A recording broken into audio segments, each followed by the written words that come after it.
Hello guys, welcome to my channel and to another art video. If you've seen my art supplies organization video, you know that I found quite a bunch of stuff I didn't remember I had and stuff I didn't know I had but didn't use that much in the past. And I want to change that and make better use of what I have here. So I decided it's time to grab something I'm not too familiar with and make some art with it to improve my skills. And I chose watercolor pencils.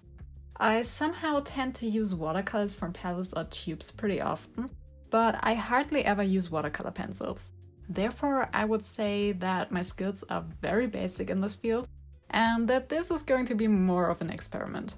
So let's find out what I can make with these pencils. If you like this video, please give it a thumbs up and subscribe to my channel for more art content.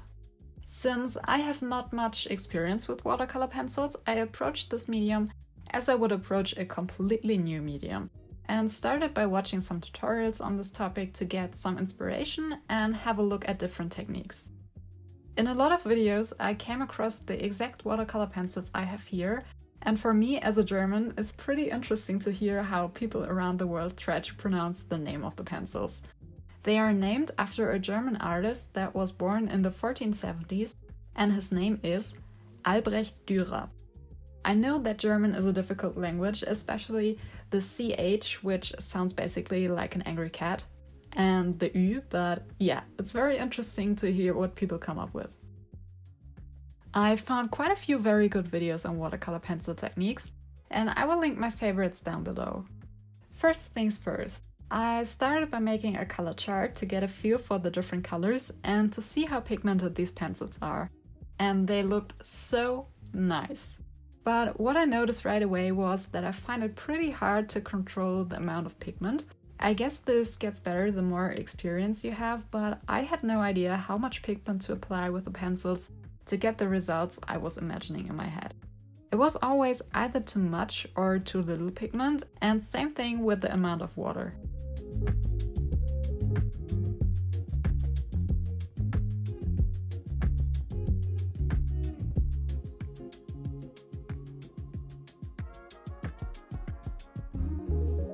And it got more difficult when I started mixing the paints, because I not only had to find the right amount of pigment of one color, but of two colors.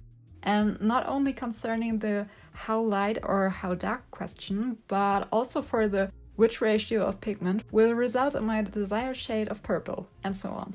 That felt like working with a black box. You don't know what it will look like until you apply water. As you might notice, I mainly tested purples and greens, and that's because I chose a reference photo pretty early in the process.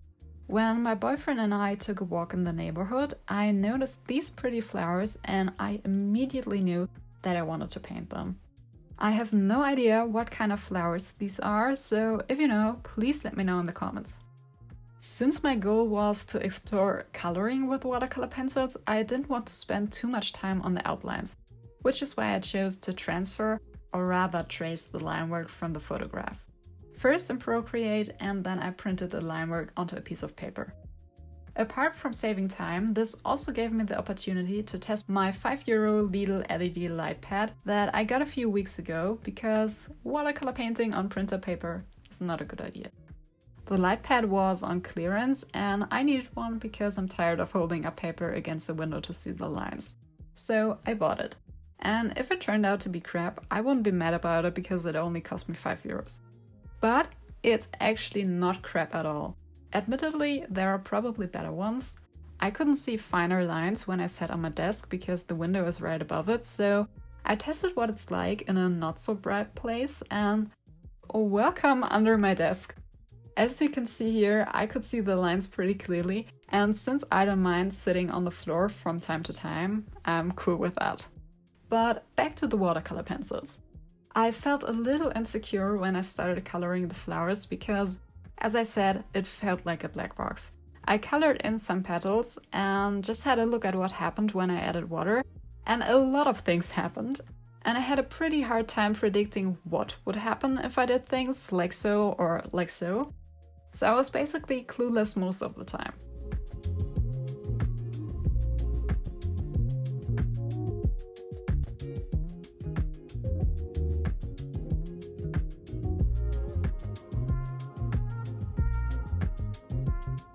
I wasn't sure about the amount of water, how much to blend with my brush, or the amount of pigment in the first place, and that's something you can clearly see.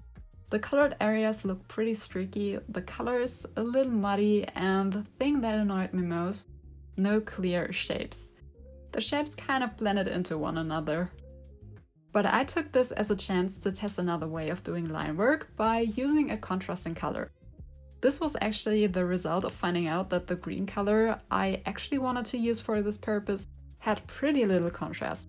So I just tested blue, liked it, and then used it for the whole painting. All in all, this piece took so much longer than I had expected, and it did not even turn out well in the end.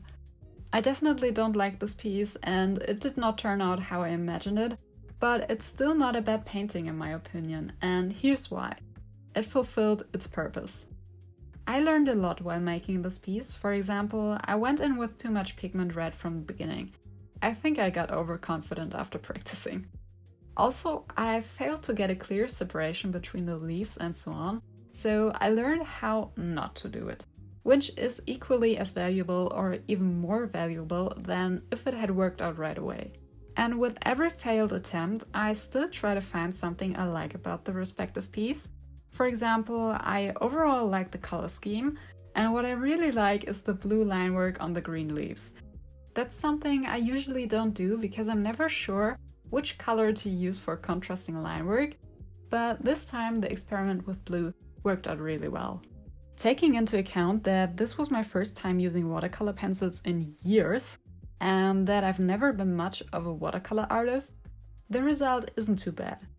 As we say in Germany, es ist noch kein Meister vom Himmel gefallen, meaning no one is born a master. You need to practice to get really good at something, and I definitely want to keep practicing.